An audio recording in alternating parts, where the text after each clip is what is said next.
Assalamualaikum warahmatullahi wabarakatuh. Shalom, Om Swastiastu, Namo Buddhaya dan Salam Kebajikan. Izinkan saya memperkenalkan diri terlebih dahulu. Saya Trisna Desi Payung dengan NIM 101123115 dari kelas TT 45 gabungan 1. Di sini saya ingin memaparkan materi dari komunikasi akses wireless dengan topik yang saya ambil adalah teknologi 5G. Saya langsung mulai dari teknologi 5G. 5G itu adalah suatu generasi kelima jaringan telekomunikasi nirkabel yang dirancang untuk memberikan kecepatan data tinggi hingga 10 GB dengan latensi rendah hingga 1 milisecond dan kapasitas besar yang mendukung hingga 1 juta perangkat per kilometer kuadrat dengan fitur-fitur utama seperti NR atau New Radio, Massive MIMO, Dynamic Spectrum Sharing atau DSS, serta spektrum mulai dari sub 1 GHz hingga mmWave. 5G itu sendiri pun memungkinkan aplikasi inovatif seperti kendaraan otonom, telemedicine, atau smart cities, atau vehicle to vehicle, dan lain. Teknologi ini menggunakan arsitektur standalone dengan 5G core untuk kinerja maksimal atau non-standalone sebagai solusi transisi dari 4G.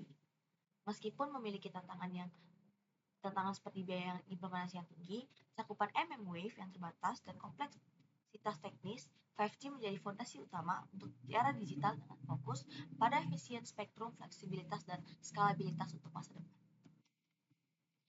Ini dengan saya memaparkan tentang 5G frekuensi spektrum. Nah, 5G NR atau New Radio menawarkan kecepatan yang lebih cepat, latensi yang lebih rendah, dan keandalan yang lebih tinggi, serta peningkatan kapasitas dibandingkan radio dari 4G LTE. 5G juga mendukung spektrum frekuensi yang lebih luas, meskipun ada 3 pita di 5G yaitu low band, mid band, sama high band. Dalam standar, ketiga pita tersebut juga disebut sebagai 5G sub 6 GHz dan 5G millimeter wave atau mmWave, di mana pita-pita ini akan mempengaruhi jangkauan, kapasitas, dan kecepatan jaringan. Mungkin aku langsung bahas mengenai yang low band. Low band ini memanfaatkan dari sub 1 GHz yang mencakup jarak yang lebih luas agar dapat melewati rintangan dan sering digunakan di lingkungan pedesaan dengan kepadatan yang rendah dan keselamatan publik. Selanjutnya ada mid-band. Mid-band memberikan keseimbangan antara coverage area dan data rate. Selain itu, kombinasi optimal antara kekuatan sinyal dan bandwidth menjadikan pita 5G ini cocok untuk berbagai aplikasi di daerah perkotaan dan pinggiran kota. High band atau lebih dikenal sebagai mmWave atau millimeter wave 5G ini beroperasi pada frekuensi yang di atas 24 GHz. Frekuensi ini menawarkan kecepatan yang ultra cepat dengan potensi kecepatan hingga 10 Gbps. Nah, jadi kalau misalnya low band itu lebih sering di desa-desa, kalau mid band itu lebih ke pinggiran kota, kalau high band itu dia lebih cakupan yang lebih besar. Itu perbedaan low band, mid band, high band yang lebih menonjol. Selanjutnya ada 5G frekuensi spektrum juga, tapi bagi FR1 adalah pita utama 5G yang umumnya berada di bawah 6 GHz atau sering disebut sebagai frekuensi rendah 5G. Dalam versi terbaru protokol 3GPP 38.104 V1620, frekuensi maksimum FR1 itu diperluas hingga 7.125 MHz atau lebih dari 6 GHz. Namun tetap disebut sebagai sub 6 GHz. Hingga FR1 terbagi menjadi sub 3G band atau di bawah 3 GHz dan C-band di atas 3 GHz. Selanjutnya ada FR2 atau yang lebih kita kenal adalah mmWave, adalah pita frekuensi yang diperluas untuk 5G dan 5G HF. Berdasarkan 3GPP 38.104 V16.20.2.0, FR2 juga mencakup beberapa frekuensi antara 24 GHz hingga 52 GHz, di mana dalam pertemuan WRC 19 disepakati untuk memperluas pita mmWave hingga 71 GHz, di mana akan mengakomodasi spektrum frekuensi lebih tinggi untuk mendukung kebutuhan 5G New Radio di masa depan. Selanjutnya aku ingin membahas 4G versus 5G di frekuensi spektrum. Mungkin dari aspek rentang frekuensi, di 4G masih di rentang 450 MHz sampai 3,5 GHz.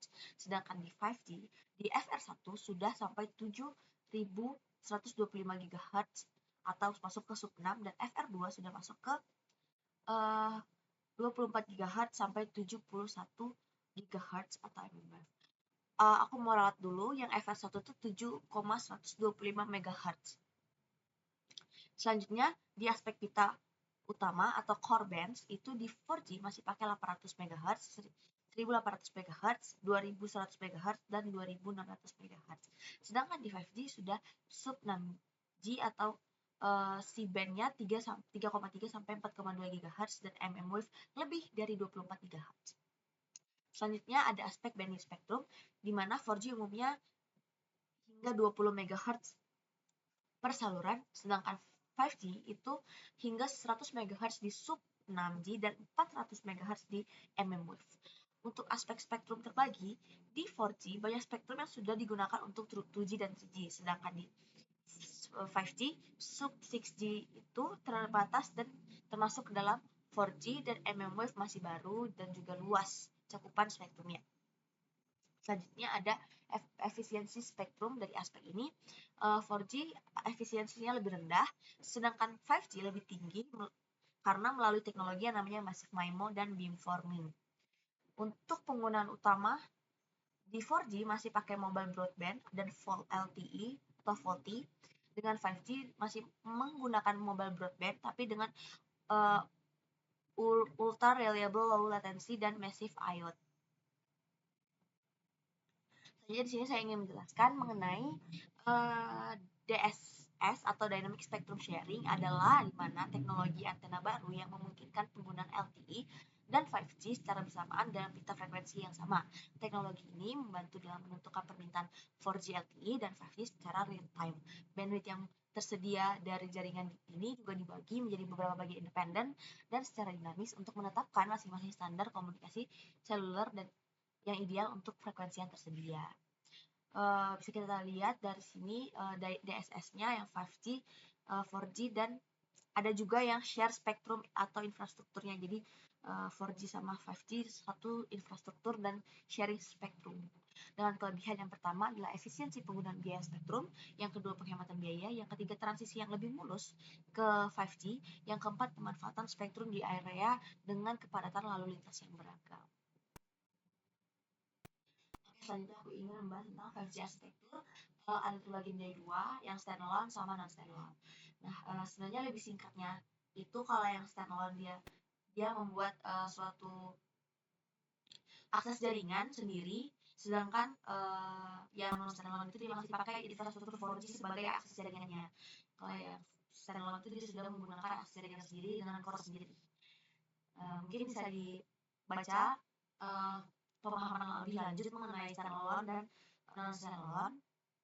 Nah, perbedaan utamanya itu ada di kontrol signaling di SA sama NSA. Di jaringan si non standalone, dia itu masih menggunakan controlling signaling dari radio 5G ke inti 4G. Sedangkan dari standalone, berarti dia udah independen. Dia bakal menghubungkan radio 5G langsung ke inti jaringan 5G.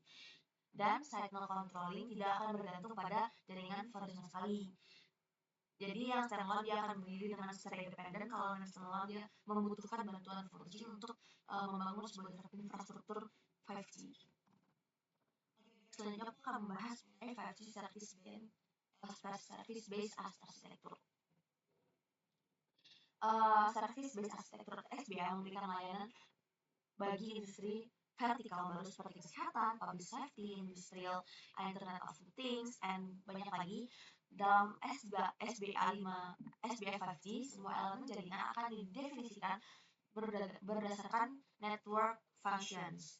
Nah, 5G SBA juga akan didefinisikan oleh Third Generation Partnership Project atau yang dikenal dengan namanya 3GPP, yang memperkenalkan seperangkat NF untuk menyediakan fungsi kontrol dan bidang pengguna. SBA menggunakan konsep slicing jaringan atau membagi frekuensi jaringan dalam 5G core untuk memberikan wawasan tentang skenario aplikasi. Di sini ada control plane dan ada user plane juga, ada user equipment ke G0B atau ke BTS, terus ada NSSF, NRF, NRF, UDM, AUSF, PCF, AF. Itu adalah masuk ke control plane. Selanjutnya aku akan membahas mengenai komponen arsitektur. Pertama adalah user equipment. User equipment itu mewakili perangkat yang bisa digunakan oleh individu yang terhubung dengan jaringan 5G. Misalnya smartphone, tablet, laptop, atau perangkat IoT. Yang kedua adalah radio access network, yang dimana itu terdiri dari base station, antena, dan peralatan lain yang ditempatkan di area geografis untuk menyediakan jangkauan kabel yang berfungsi untuk membangun komunikasi wireless antara UI dan CN. Itu adalah 5G core network. Ada NSF, NRF, UDA, UDIR, CHF, AOSF, sama NF. Ada user equipment sama 5G RAM, terus ke UPIF dan ke data. Yang mau jelasin satu dulu, apa itu IMF dan lain. Yang pertama adalah IMF atau Access and Mobility Management Function, atau yang mengelola mobilitas besar, termasuk akses jaringan awal, autentikasi, mobilitas sesi antara titik akses yang berbeda. Sedangkan UPF atau User Plan Function itu bertanggung jawab untuk menangani trafik data pengguna, termasuk routing, forwarding, pengoptimalan trafik, dan UPF tersebut pun memastikan transmisi data yang efisien dan latensi rendah antara peralatan pengguna dan jaringan eksternal. Selanjutnya ada SMF atau Session Management Function untuk mengontrol manajemen sesi dan aspek pengiriman layanan dari jaringan 5G. SMF juga menangani pembentukan, modifikasi, dan penghentian sesi pengguna. Selanjutnya ada PCF atau Policy Control Function, di mana itu mengelola kontrol dan penegakan kebijakan dalam jaringan 5G. Hal ini juga akan memastikan bahwa sumber daya jaringan akan dialokasi secara tepat berdasarkan kebutuhan dan preferensi dari setiap pengguna. Selanjutnya ada NRF atau NF Repository Functions, di mana sebagai tempat penyimpanan pusat informasi network function yang dapat menyediakan berbagai jenis katalog fungsi jaringan yang tersedia dengan kemampuannya. Selanjutnya ada OSF atau Application Server Functions, yang lebih ke menangani aplikasi pengguna dan fungsi yang berhubungan dengan keamanan. OSF ini bakal mengautentikasi, memverifikasi, dan memastikan komunikasi itu bakal aman. Selanjutnya ada UDM atau United Data Management, itu akan mengelola data terkait penggunaan dan profil pengguna dalam jaringan 5G. Biasanya UDM itu lebih menyimpan data-data pengguna, informasi, kredensial akses, dan data khusus layanan. Selanjutnya ada NEF atau Network Exposure Functions, yang menyediakan interface untuk aplikasi dan layanan pihak ketiga agar dapat berinteraksi dengan jaringan 5G. Selanjutnya ada AF atau Application Function, yang menyediakan aplikasi atau layanan tertentu yang membutuhkan kontrol kebijakan jaringan. Selanjutnya ada DN atau Data Network, di mana jaringan eksternal yang tempat pengguna mengakses layanan seperti internet, aplikasi, dan data perusahaan. Di sini aku mau bahas mengenai metode komunikasi. Yang pertama ada Massive Machines to Machines Communication atau MTC, atau yang bisa disebut sebagai IoT, yang melibatkan koneksi miliaran perangkat tanpa campur tangan manusia dalam skala yang belum pernah terjadi sebelumnya. Hal ini berpotensi merevolusi proses dan aplikasi industri modern, termasuk pertanian, manufaktur, dan komunikasi bisnis. Selanjutnya ada Ultra Reliable Low Latency Communication atau ULC, yang memungkinkan kontrol perangkat secara real time, robotika industri, komunikasi antar kendaraan, dan sistem keselamatan mengemudi secara otonom, dan jaringan transportasi yang lebih aman. Juga memungkinkan peralatan medis jarak jauh, prosedur, dan penggunaan obat yang dimungkinkan. Selanjutnya ada Enchanted Mobile Broadband, atau memberikan kecepatan data yang lebih cepat dan kapasitas yang lebih besar untuk menjaga konektivitas aplikasi baru yang akan mencakup akses internet dan kabel tetap untuk di rumah, aplikasi siaran luar ruangan tanpa memerlukan mobile pemancar, dan konektivitas yang lebih besar untuk orang-orang yang sedang bepergian. MTC lebih ke public safety dan security, MBB itu lebih ke increase capacity, sedangkan yang ULC itu lebih ke autonomous vehicle, gitu ya, vehicle to autonomous, vehicle to everything. Selanjutnya ada MM Wave atau Millimeter Wave, adalah teknologi jaringan kabel yang menggunakan frekuensi dari gelombang milimeter, yaitu antara 24 GHz hingga 100 GHz. Teknologi ini merupakan bagian penting dari 5G yang menawarkan kecepatan data yang lebih tinggi, namun dengan jangkauan yang lebih pendek dibandingkan frekuensi 5G lainnya. Frekuensi mmWave memberikan tingkat kecepatan dan kapasitas tertinggi yang memungkinkan teknologi mutakhir seperti autonomous vehicle. mmWave paling cocok untuk lingkungan yang memerlukan latensi sangat rendah dan kecepatan lebih tinggi dalam jarak yang lebih pendek. Selanjutnya ada massive MIMO atau multiple output adalah jenis teknologi komunikasi nirkabel di mana base station akan dilengkapi oleh beberapa elemen antena dalam jumlah yang sangat besar untuk meningkatkan efisiensi spektral dan energi. Nah, sistem massive MIMO sendiri itu biasanya memiliki puluhan, ratusan, bahkan ribuan antena dalam satu susunan antena. Teknologi lainnya itu seperti beamforming atau spatial multiplexing yang memungkinkan massive MIMO dalam sebagai salah satu teknologi utama dari 5G new radio. Dengan kelebihan yang pertama ada kapasitas jaringan yang lebih tinggi, efisiensi spektrum yang lebih baik, keandalan jaringan yang lebih tinggi. Tapi kekurangannya adalah biaya yang mahal, kompleksivitas, dan jangkauan yang lebih pendek. Selanjutnya aku mau bahas tentang beamforming. Beamforming itu apa? Beamforming adalah teknologi yang digunakan untuk membentuk sinyal radio menjadi beam atau berkas terarah yang difokuskan untuk ke perangkat tertentu. Hal ini dilakukan dengan menggunakan antena array yang terdiri dari beberapa antena yang dikonfigurasi dalam pola tertentu. Beamforming dapat digunakan dengan sinyal 5G untuk mengatasi hambatan yang bisa terjadi dihadapi di 5G, termasuk gangguan dan keterbatasan jangkauan. Beamforming 5G memungkinkan sinyal lebih fokus untuk dikirim ke perangkat minimal seperti smartphone atau laptop. Proses ini meminimalkan interferensi di antara masing-masing antena. Nah, selanjutnya ada beam sweeping. Sweeping adalah teknologi yang digunakan untuk mencari atau melacak perangkat yang berada di area jangkauan. Hal ini dilakukan dengan mengarahkan beam atau berkas ke sinyal radio di berbagai arah untuk mendeteksi sinyal yang dibantulkan kembali dari perangkat. Pada beam sweeping, si G0B itu dapat mentransmisikan urutan balok SSB ke area yang berbeda. Sederhananya mungkin G0B dapat mentransmisikan urutan SSB-nya beam, lalu beam sweeping itu akan diimplementasikan dengan mengubah arah setiap transmisi dari SSB. Selanjutnya ada 5G multiple access, pertama orthogonal frequency division multiple access atau FDMA yang membagi spektrum radio menjadi beberapa subcarrier yang ortogonal, yang dimana memungkinkan beberapa pengguna itu dapat menggunakan subcarrier yang berbeda secara bersamaan tanpa interferensi.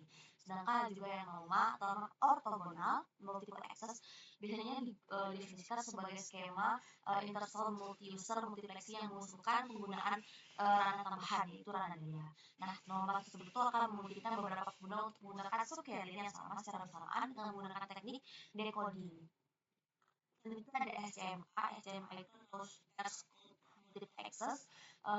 Itu hal lain atau ide lain yang dipertimbangkan sebagai skema multiple access dari 5G, dan secara efektif itu merupakan kombinasi dari FDMA dan CDMA. Jadi SCMA itu adalah kombinasi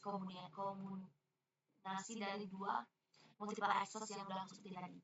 Nah, biasanya itu kan kalau FDMA itu sebuah operator bakal dialokasikan satu pengguna. Namun kalau misalnya pembawa memiliki kode penyebaran yang ditambahkan ke dalamnya, jadi CCMA itu bakal bisa mengirim data ke lebih beberapa pengguna. Selanjutnya adalah Open RAN. Open RAN adalah jaringan seluler yang memungkinkan layanan membuka subkomponen non-proprietary dari berbagai vendor. Open RAN atau Open Radio Access Network yang dimungkinkan oleh perangkat standar di seluruh industri dapat diikuti oleh pemasok telekomunikasi saat memproduksi peralatan terkait. Open RAN memungkinkan fungsi yang dapat diprogram, cerdas, terpilah, tervirtualisasi, dan dapat dioperasikan. Nah, Open RAN itu juga memiliki komunitas namanya Oran Alliance. Oran Alliance ini merupakan komunitas global yang progresif terdiri dari operator jaringan seluler, produsen vendor, serta organisasi riset dan akademis yang bekerja di bidang telekomunikasi di seluruh dunia. Nah, Open RAN itu lebih ke dia itu ngebuka open source buat membangun infrastruktur. Mungkin bisa jadi dari BBU-nya dari siapa, dari vendor mana, RMU-nya dari vendor apa, RH-nya dari vendor apa, kayak gitu. Jadi Open RAN sendiri itu dia lebih menghemat biaya, kelebihannya. tapi kekurangannya sampai sekarang masih belum bisa diimplementasikan lebih lagi di Indonesia karena keterbatasan. Selanjutnya ada 5G Global Reach, itu dari Eropa sudah ada, di Australia juga sudah, di New Zealand dan Australia. Eropa hampir mendominasi. Di Asia masih ada di Kuwait, Saudi Arabia, China, Laos, Thailand, Singapura, Indonesia, Vietnam, Arab, Taiwan, Filipina, Hong Kong, dan Jepang. Sedangkan Afrika itu masih di Togo, Afrika Selatan. Dan yang Amerika ada Kanada, Amerika Serikat, terus ada Tobago, Suriname, Brazil, dan Uruguay. Berikut adalah parameter link budget. Nah, perhitungan ini untuk mengetahui tingkat sinyal yang digunakan atau yang diterima oleh penerima atau user equipment. Nah, perhitungan ini akan dilakukan dengan menghitung gain total, pet loss, dan lain-lain. Berikut adalah gambarnya. Di sini kita bisa lihat kalau misalnya ada antena gain, ada margin juga, dan ada loss, sehingga kita dapat membuat equation adalah reserve power sama dengan transmit power ditambah gain loss ditambah gain dikurang loss. Berikut adalah referensi saya dari Test Target, ada dari LinkedIn, dan banyak lagi, ada dari Alphonix, ada Medium, dan ada dari 5G World Pro juga. Mungkin cukup sekian dari saya dan dengan Payung. Mohon maaf jika ada salah kata atau masih kurang pemahaman. Saya pamit undur diri. Terima kasih.